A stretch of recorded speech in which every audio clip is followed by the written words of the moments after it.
Twitch, Okay. waiting for the handshake. There's the handshake. Oh, good. Now I'm going to get a handshake from YouTube. There's the handshake. Mm-hmm.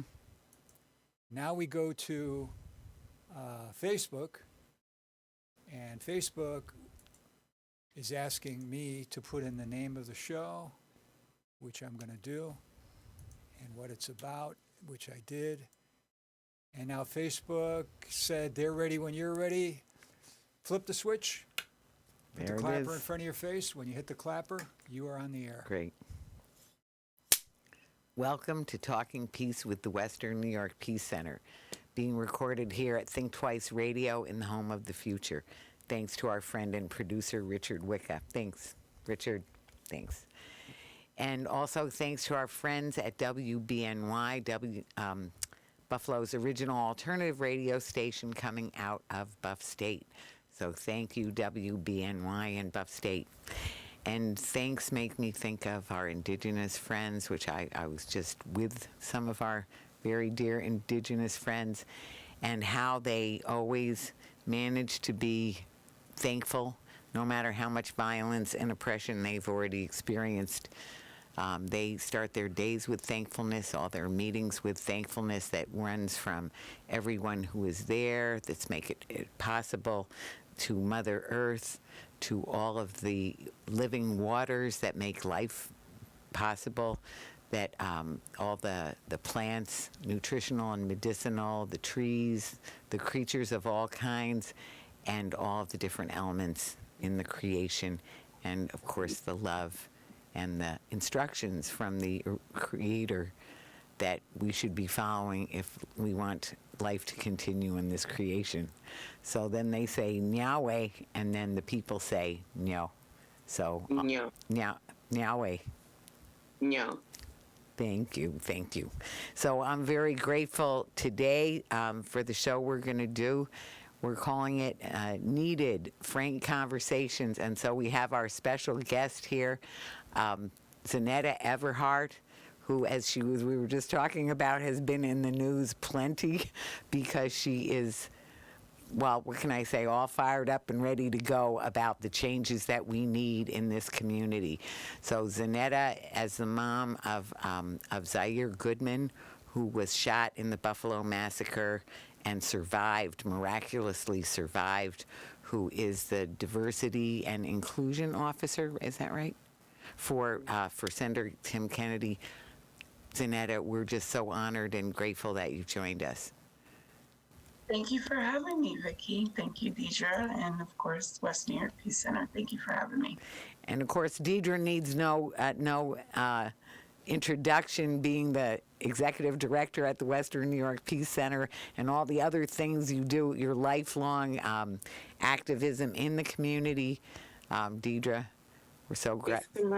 Love, and thank you, Zeneta, for coming on with us, honoring us with your presence. So I'm happy to be here.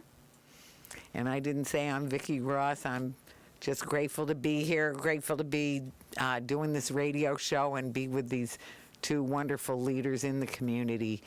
And so sometimes we like to start off by thinking about values that we bring into this conversation. And so if we're thinking about the need for frank conversations, any particular value or aspect that you want to highlight before we start about that?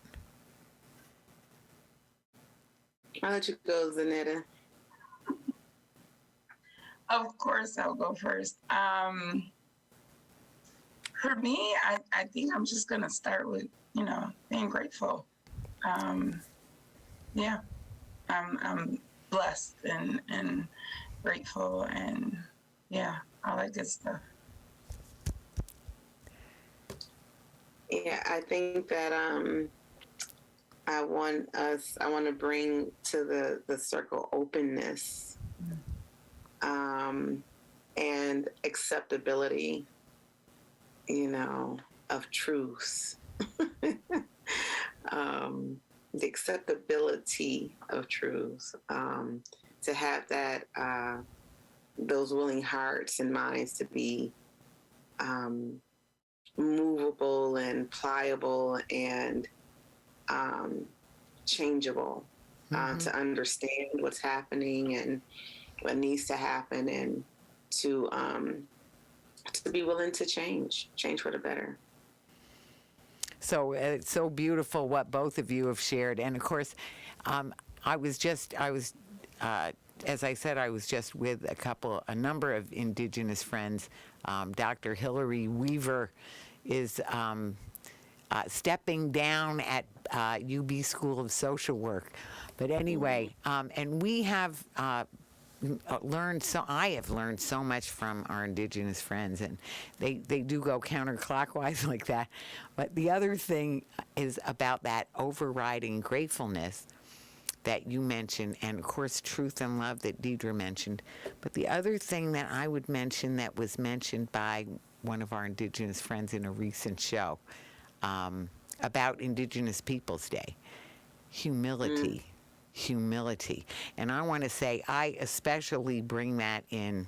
I think that for people who have experienced privilege as I have, for people who have been encouraged to use their voice, maybe from the day one, that not using the voice, or just that humility of knowing how much we don't know, the so very much that needs to be learned, that the things, I think of Agnes Williams, another Indigenous friend, who says, she says, all the things that I'll never know.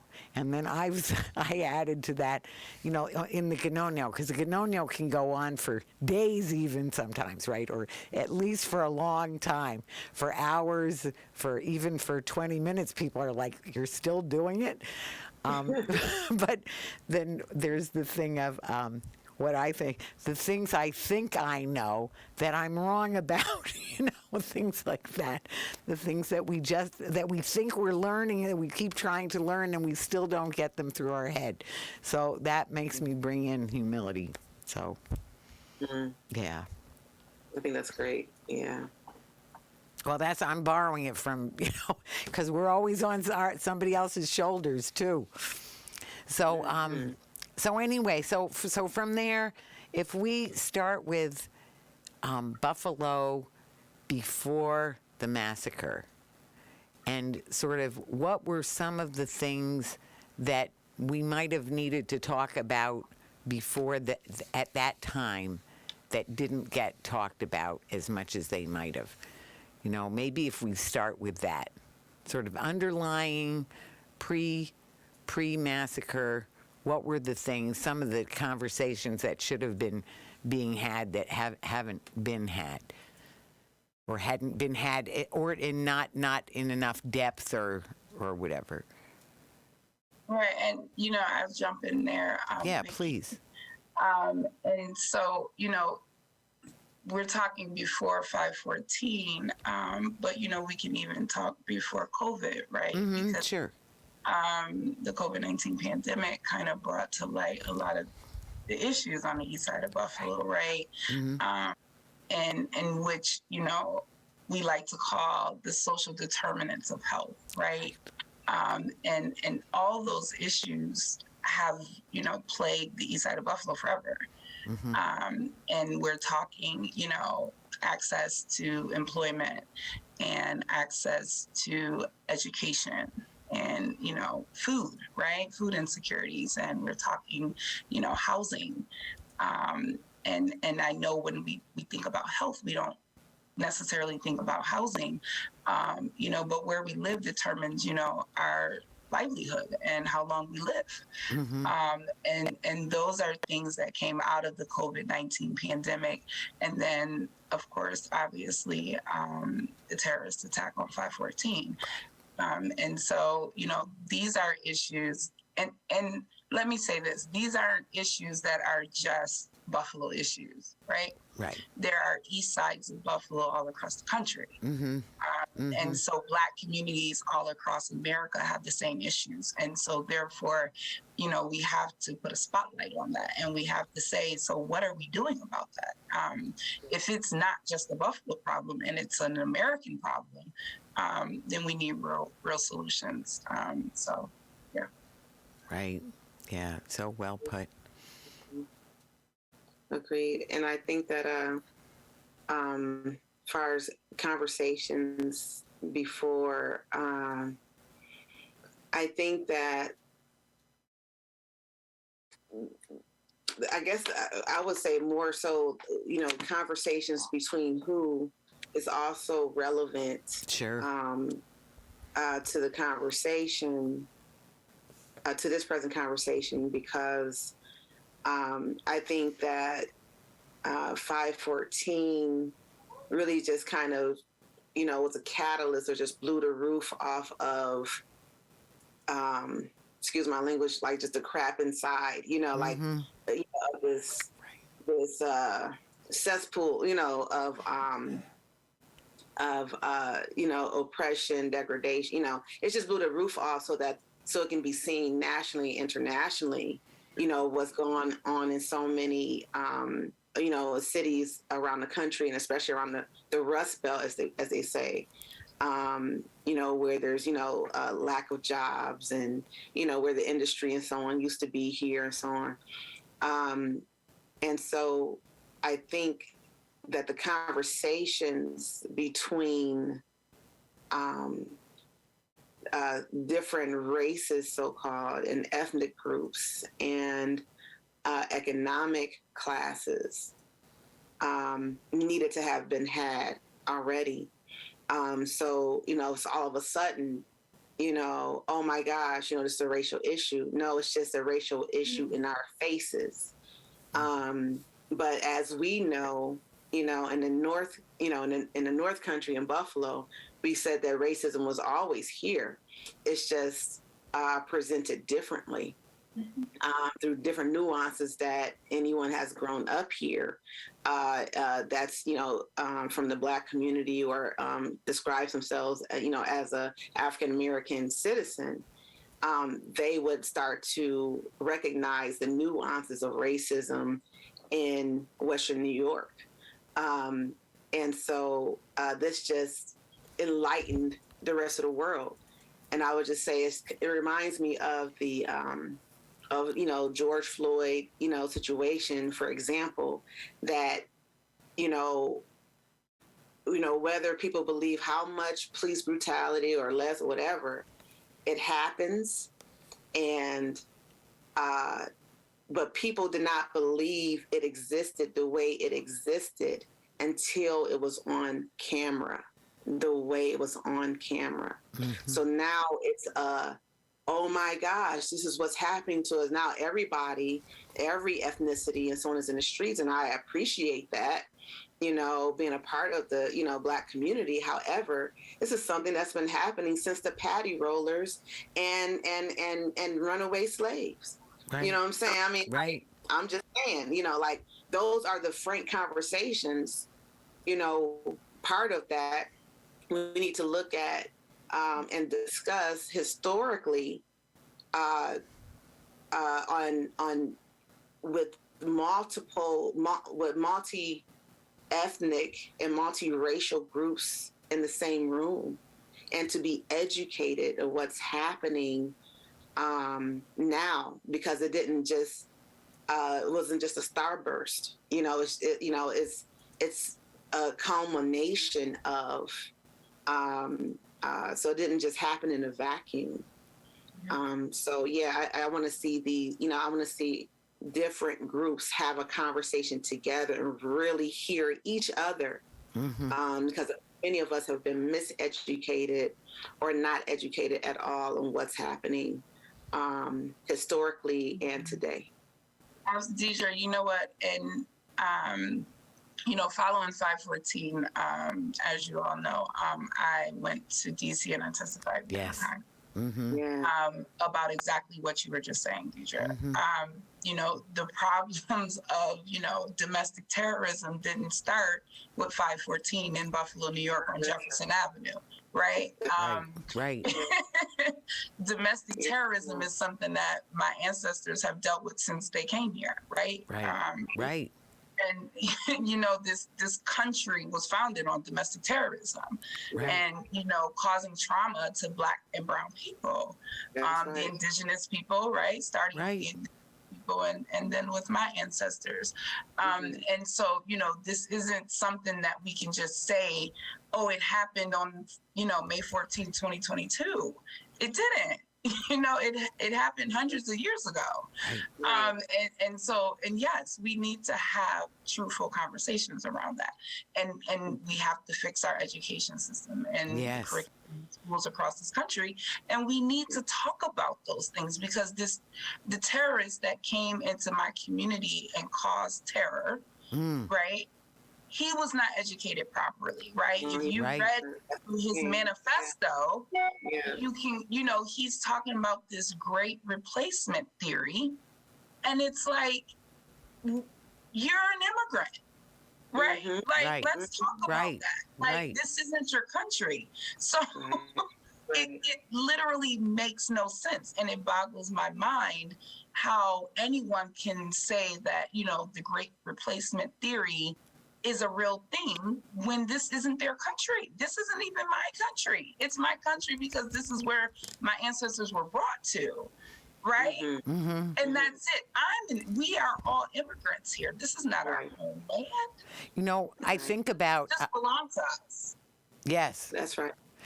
It makes me think about, I keep talking about these indigenous friends, to talk about, the People's History of the United States, reading that book.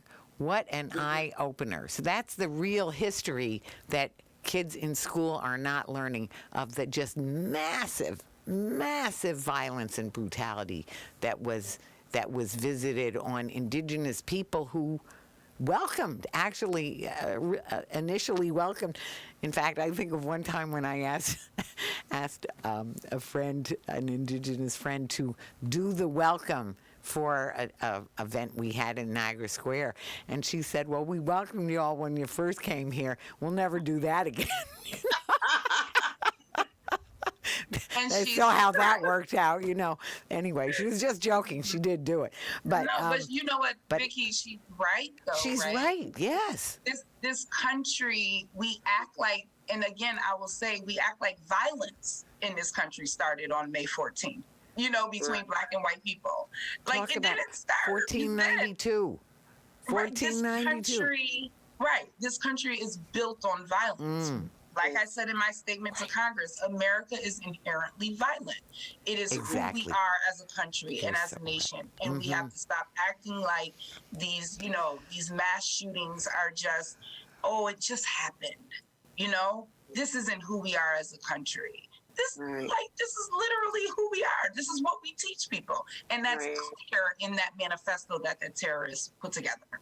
That this is what you teach people, that violence is okay, and the way to solve the problem is to kill off Black and brown people. That is the story that you told since the inception of this country. So what do we think is going to happen? We're perpetuating it as a country. And when we're not speaking out about it, then we're allowing that to happen, and we're saying that that's okay. Right. That's right. And I think that, like you said, one, when we speak up against it or about it, it's like that's happening to you. But what people are not realizing is how much is happening within their own homes that's affecting how their children, how their, whoever is coming from their home out, how they interact with the world. I've worked with young, children, and I've even heard just recently, like how young children encounter one another. And then you have this racial slurs or situations because they have never encountered, Black and brown children. They have never had to experience them. Now they remember from what their parents said or grandparents have said. And now they are, trying to connect the dots, but they have been miseducated, as well. Right. And you know what? I was at an event last week, Deidra, And I spoke to a young woman, a young white woman, sweet girl. Oh my goodness, she's so sweet. And you know, she's like, I come out into the city because I really just, you know, she's from like, you know, rural Buffalo, basically. And she's like, you know, she had never even met a Black person until she went to college. And then I told her that I had literally just spoken to someone about that. And I said, you know, racism perpetuates because people keep their families and their children in these bubbles, right? Right. They never send them outside of those bubbles. They never go anywhere outside of those bubbles. And then when it comes time for them to go to college, they send them to Buff State. That's a problem, right? Like you can't do that. You know, that is, and she was saying that, you know, she had a hard time, you know, developing herself with the culture, right? And she had such a hard time, you know, she sought therapy and things like that. And she got, you know, a really good network of friends in the city of Buffalo and things like that. And I was so proud of her, you know, for that, you know, just reaching out to people to talk about, like, you know, how do I talk to my family? Like, she's like, these are the things that I'm doing now. And, you know, she's like, I just want to talk to my family about, like, you know, Black people aren't what we've seen on TV or in the movies or things like that. Right. And that's so problematic. That is how we keep racism going, is raising our families in these bubbles where they never see anybody else that looks differently. Well, that, back to the extreme, so when we were talking about Buffalo and the problems in Buffalo, the extreme segregation that we have had, that one of the reasons, you know, I mean, out of the, you know, having the strength and resilience and beauty of the Black community here because of the extreme racism and segregation. But it's this weird thing where, back to what you said, it's because of the segregation and the poverty that the issues are so prominent. But that people are not integrating. We aren't an integrated city. And so I finally realized, you know, when I think it was, I don't know if it was before or when after the massacre, and when they kept saying over and over again, city of good neighbors, city of good neighbors. And I realized, oh, well, now I get it. It's a city of good neighbors because my neighbors are white. And if you're Black, your neighbors are Black. And so people are the city of good neighbors because we're this, no, you know, and this is what we know. Diversity and inclusion. This is why it was selected. This is why Buffalo was selected, because here it goes so deep, especially because of being like one of the endpoints of the Underground Railroad, might have been part of it. You know, back to the strength and and also the strength on, I'll say both sides, on the sort of the white supremacist side of, like, this is the last chance to sort of snag the people, right? So that people were coming to Buffalo to get people before they made the great leap over the river somehow. Some kind of way, right? So do you think that's, you know, that's factoring into where we are in Buffalo? I think absolutely. You know, when we think about the history of African Americans in this country, and I'll call them, you know, bounty hunters. Let's call them that. Right. You know, out looking for slaves, right?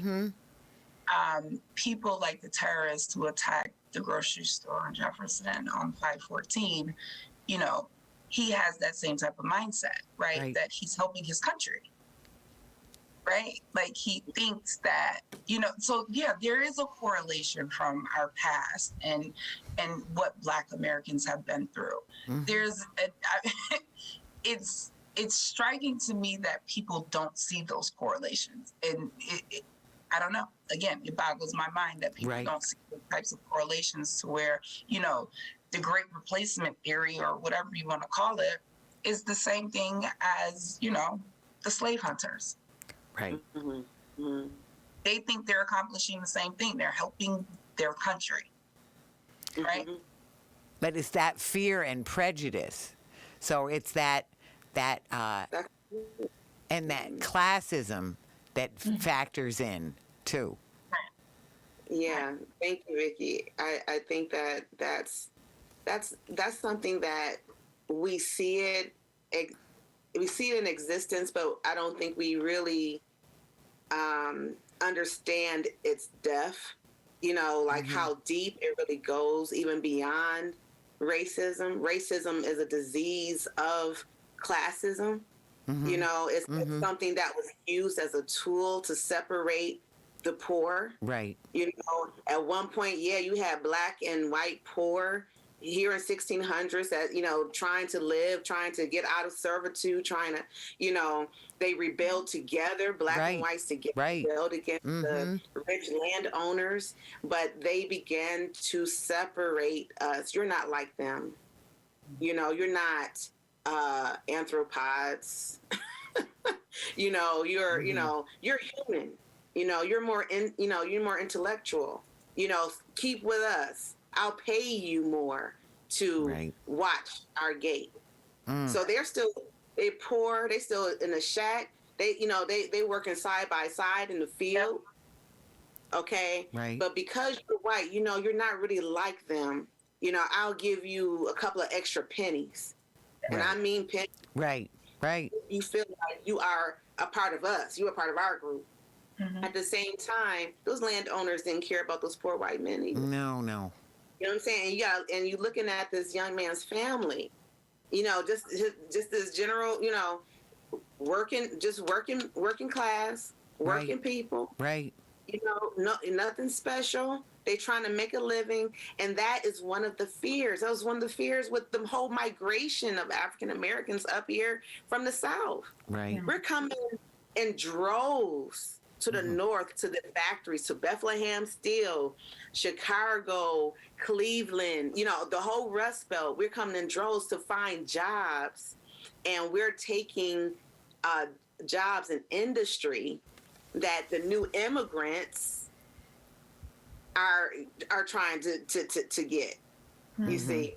So, and if it wasn't one immigrant, it was another that was, against each other, because now you come to take my job.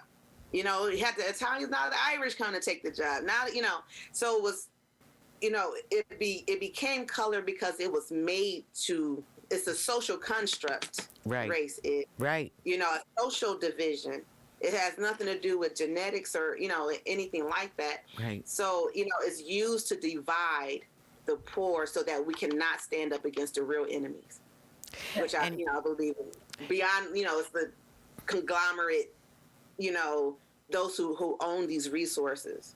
Well, and that's where the capitalism, predatory capitalism comes in so heavy duty, and worse, I'm going to say, maybe worse than ever before. I mean, certainly there was the Gilded Age or whatever, so there was a lot of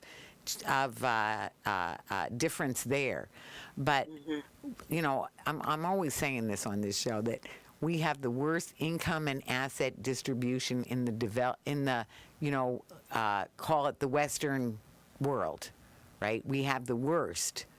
That we had the worst in the 80s for sure, and probably it was increasing since the 70s. There was a middle class in the 50s and maybe the 60s, but then it started to get more and more divided, and then it's gotten worse and worse, so that now we have, it's so bad, 300 times a factory, CEO will be making 300 times what the guy on the floor, the worker on the floor, is making.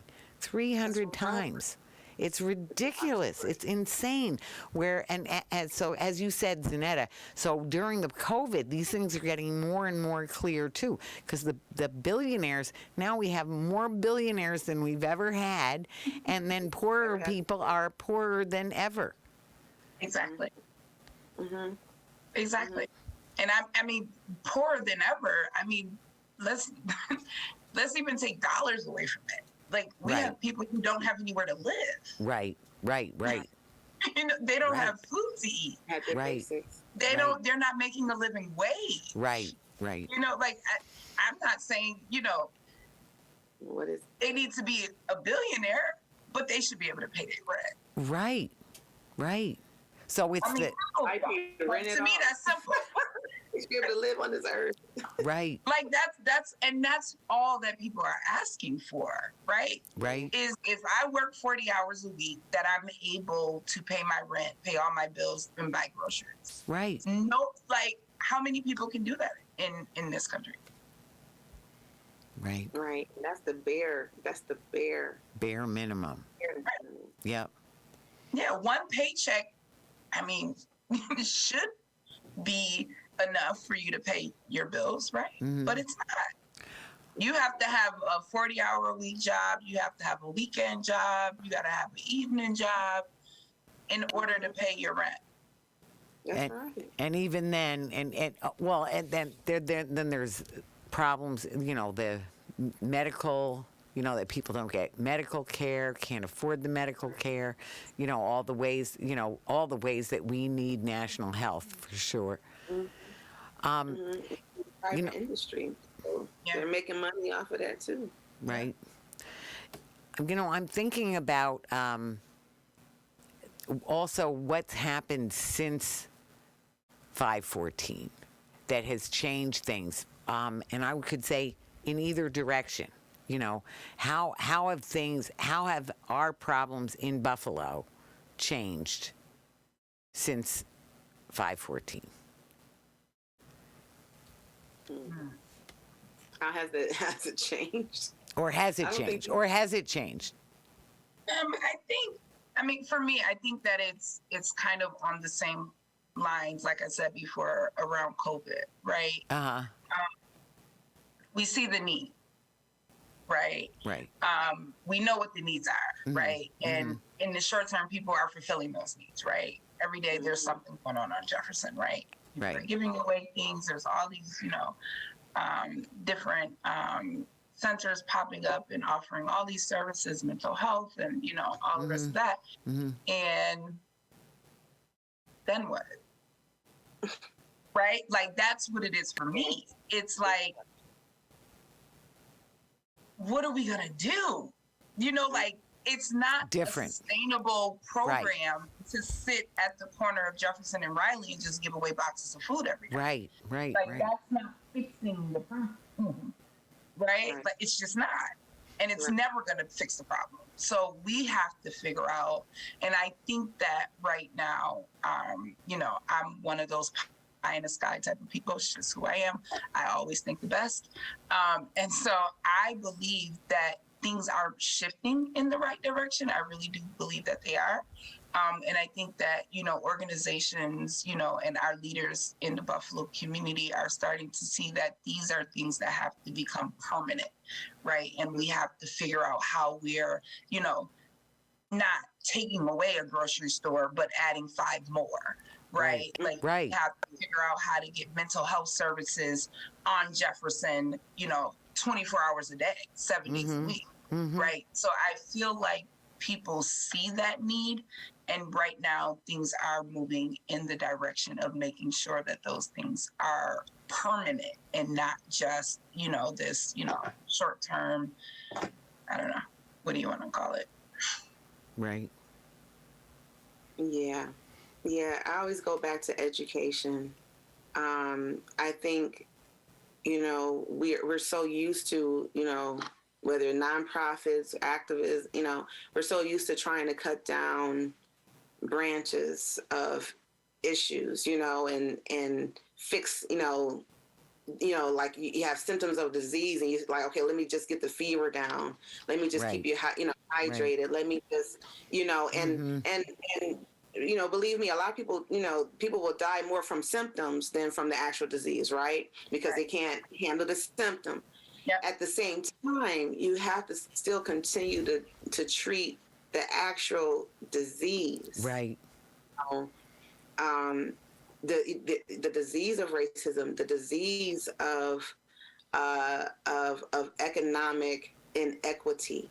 It's a disease that we have to if the Black community on the east side of Buffalo was all middle class, it would be an issue of racism, but it wouldn't be all this issue of, it's a food desert. Oh, no, it's The poor poverty. people. Right. The poverty. You have seniors, majority, seniors in these different areas.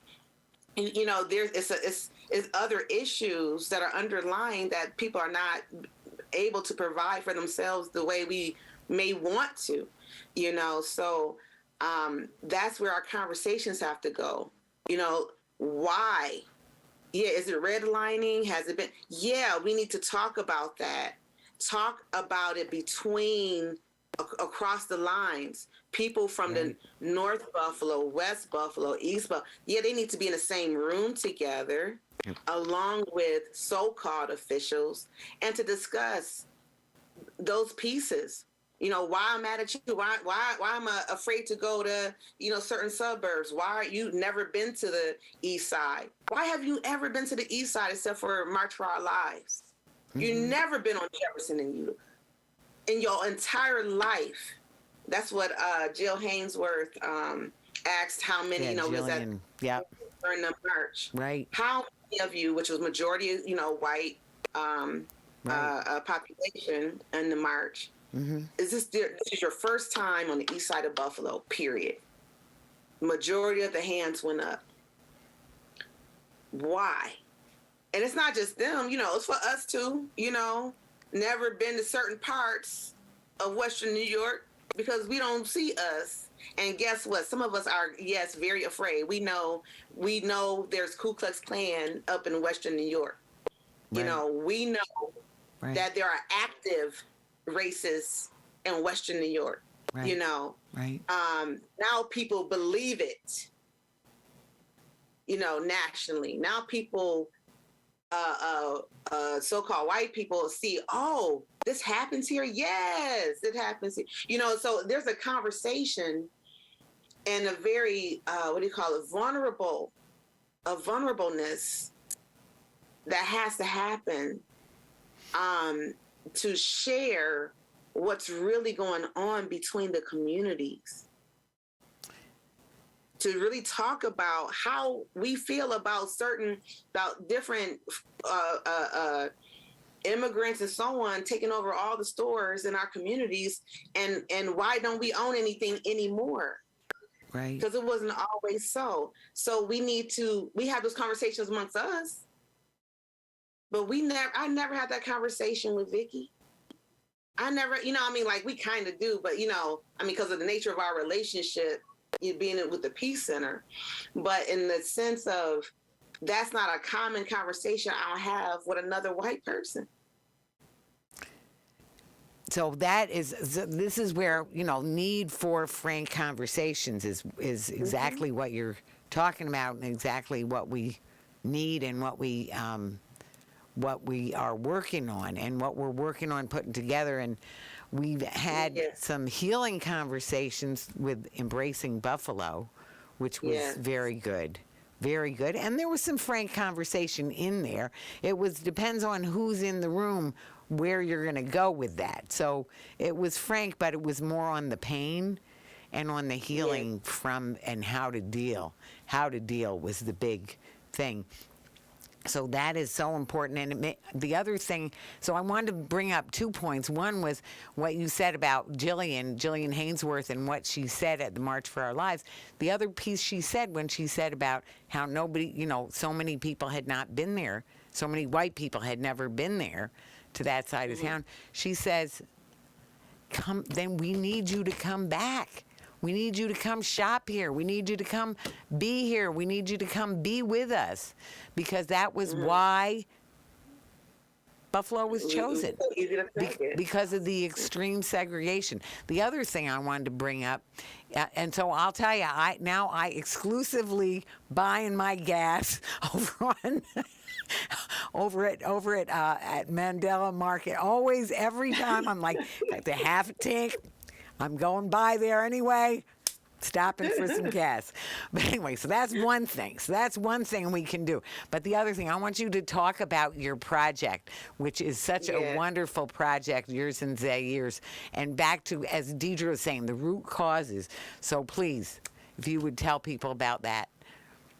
That'd be great. Absolutely. But let me just quickly say, Sure. I absolutely agree with what you ladies are saying, and that, yes, come to the east side of Buffalo and do your shopping. You know, there are some amazing stores along Jefferson, along Fillmore, along And restaurant. Broadway. Yes. And restaurants. You know, like, come hang out with us. And I'm going to just say a snippet about what that does for our community. That is them sharing their privilege with us, right? When white people show up in our communities, they don't just show up as, you know, we can allies, right? People throw that term around a lot, right? And for me, I want our allies to go a step further. I want you to share your white privilege with me, right? Like, I tell people all the time about Senator Kennedy and the way he shares his privilege with me. And I give them examples that, you know, Senator Kennedy travels a lot for work, right? And this man can be in, just last week, right? He was in Denver. And this week, I'm getting all these calls about, oh, I met your boss in Denver, and he told me to call you. That is what I'm talking about. You know, our allies have to just take it one step further.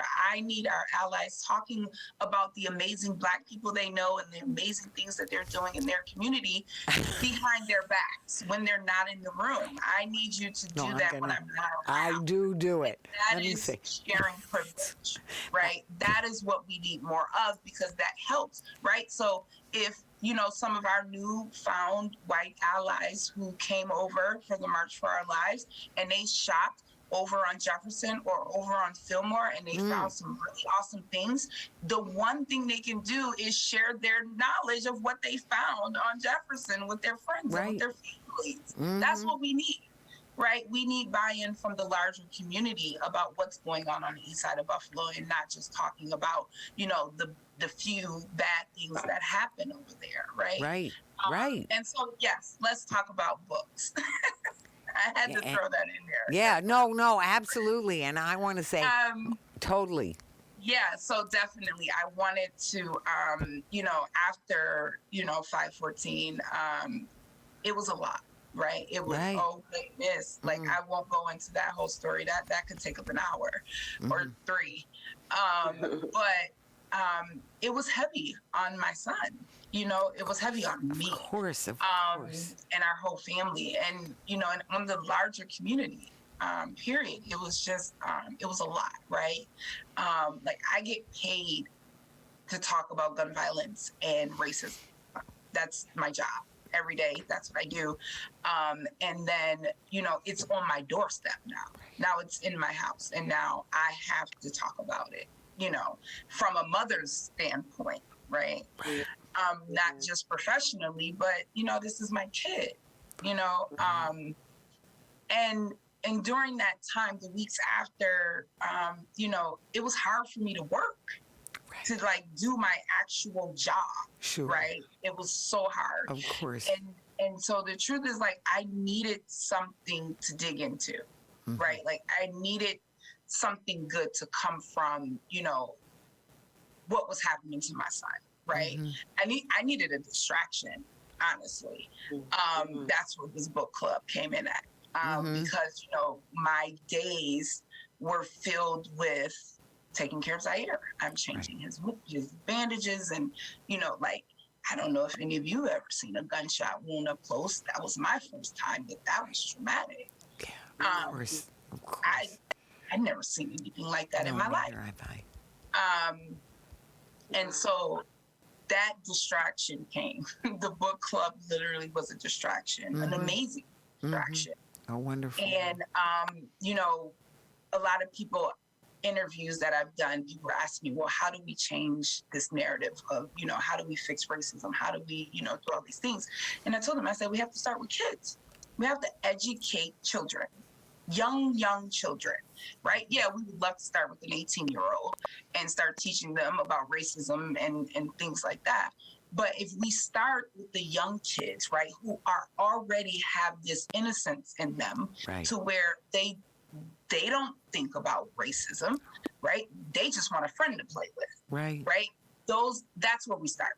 We start with them because they are our teachers and they are our leader, right? They are my leaders, right? Because I'm Right. going to be old one day. Right. And so they're going to be the leaders, right? Right. And they're going to be the teachers and the business owners, and they're going to be the ones running these organizations. So if we start with the little kids, teaching them about diversity, basically. Like, that's what the book club is. It's Right. Zeneta and Zaire's book club, and we collected almost 15,000 books right now Yay. from people across the world who have sent us these books. And so we partnered with Villa Maria College, which I am an alumni, and I'm also on the board of trustees at Villa Maria College. And I love Villa, and I knew that, Villa Maria College is actually the place where I took my first African American history class at. And so that's why I wanted to start it there, because like when I spoke to Congress and I said, the majority of what I've learned about African American history, I learned it in college, but I had to choose that class. Right. It wasn't just taught to me. Right. And so, learning what I learned in that course changed my life. It changed my life completely. Sure. And so, when we have books, right, that reflect the lives of Black people and African Americans in this country, we give our white friends and our white allies a window into our lives, right? And for Black kids, it's a mirror. And they see themselves and they're like, wow, I could do that, right? I'm reading about inventors and all these famous painters and all these, doctors and lawyers who are Black, and they've done all these great things. I can do that too. Right. And so that's what Zeneta and Zaire's book club is all about. And, like I said, we've gotten almost 15,000 books. And my plan is to turn this into a sustainable program. I hope one day to turn this into a 501c3. I want this to be someone's job. I want them to make sure that we are getting books that feature Black people, Black families, Black kids in them out into the community, out into, community centers and libraries and in the schools and in the homes of people. And not just in the homes of Black kids, in the homes of white kids. Absolutely. Right? Right. We want parents reading to their children from books with Black kids in them. Because that's how we change the narrative, and that's how we change racism in this country. It has to start with reading, it has to start with education, and it has to start with our kids. And so I'm just grateful. I'm grateful to, the community around the world who have donated books to this. And I'm so excited this fall that we're going to get this, off the ground and going, and we're going to get books out to people, and it's going to be amazing. And so, I'm excited.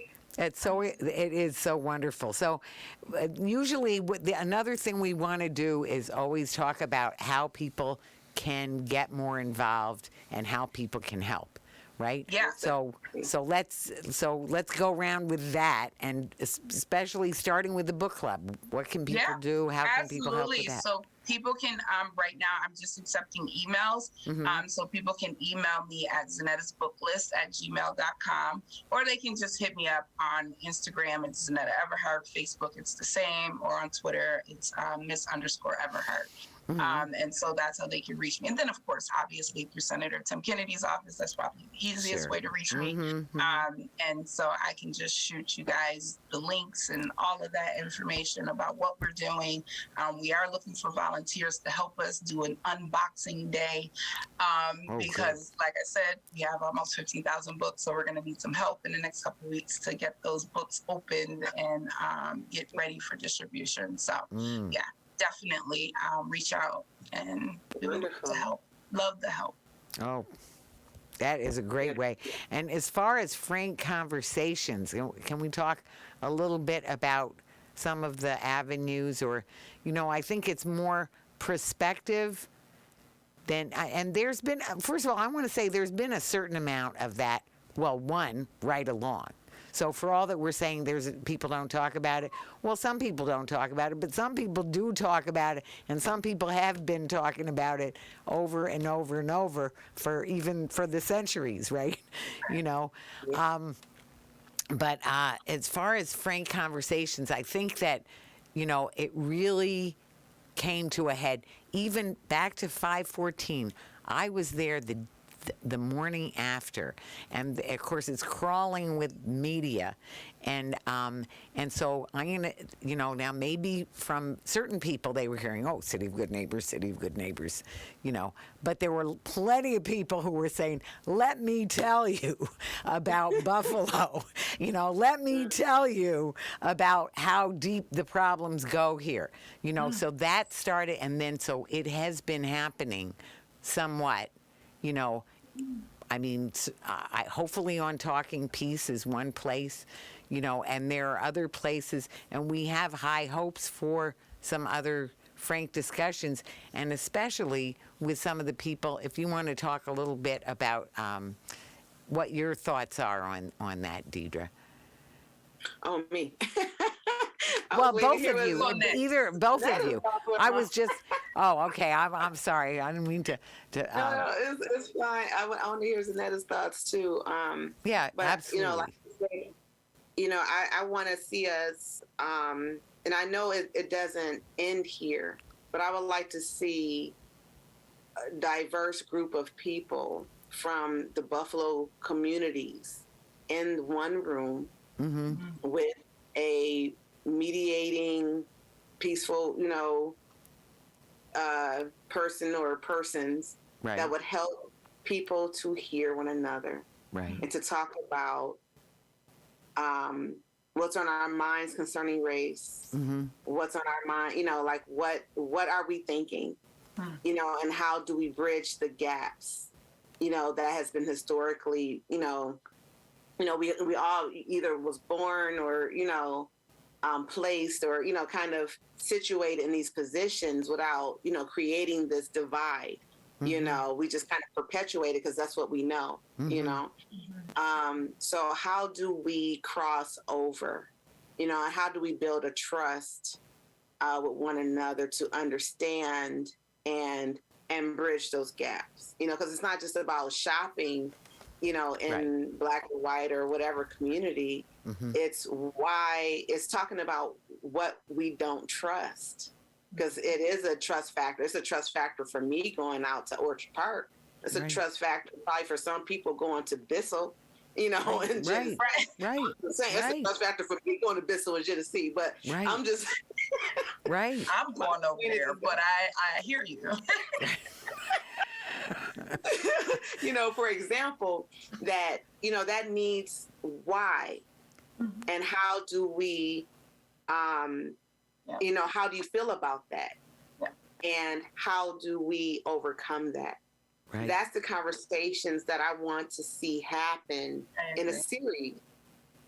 You know, whoever's willing, because I have learned from my personal experience with people, you know, other nationalities, you know, white people, what have you, having a personal conversation about how we feel about race, or how what I thought when you first walked in the door.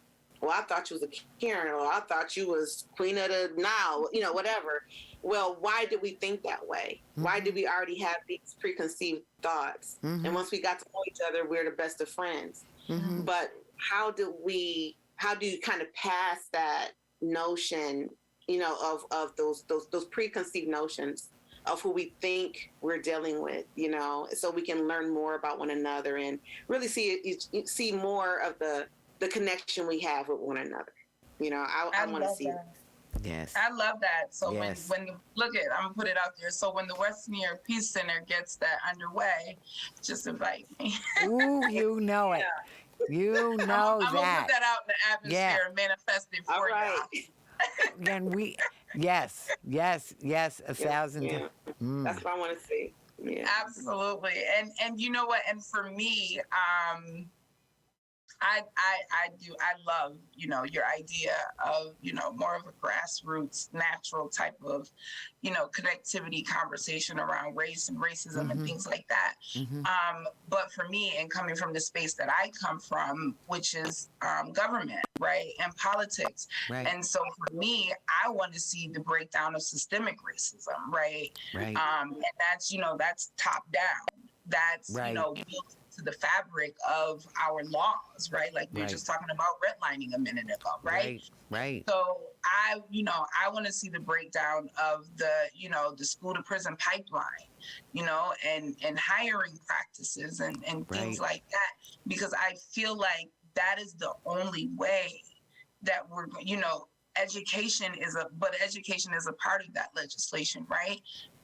That's the only way that we're going to fix the real issues and really be able to have an honest conversation about race when we're admitting that, we're excluding a certain group of people from applying for certain jobs, Right. or, or for living in a certain area, or not, giving them the loan to buy a house in a certain neighborhood, or, for a certain amount of money. So when we start having those conversations, those are the conversations that I really want to have, right? Because that's how we fix this country. And that's how we start to admit the fault of America, right? America needs to apologize for slavery, right?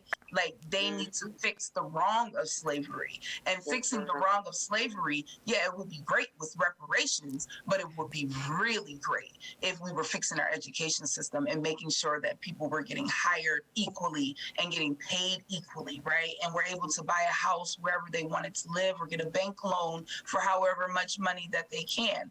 And so, yeah, that's where I'm at, and I'm off my soapbox. No, don't get off your soapbox. We need you on it. No. Wonderful. Yes. Wonderful. Yes. So that is definitely, those are things that I would think, all of us would want to see, need to see, and need to happen. They need to happen because the time is now. The need is great, and the frank conversations need to be had. I just want to say, I can't be, can't express just how grateful we are for you to come on the show, Zeneta. And Deidra, I know all the work you're doing and making your time in your busy day for this show, which is, of course, it is your show anyway. So, I just can't thank both of you enough, and we're grateful. I am very grateful. It's what we started off with in the beginning. So I want to say, just thank you so much, Nyaweh. You could say Nyo. And this is Talking Peace, and together we've been talking peace in truth and love. Thank you so very much. Yay. Great. That was beautiful. Great. That was beautiful. That was beautiful. That was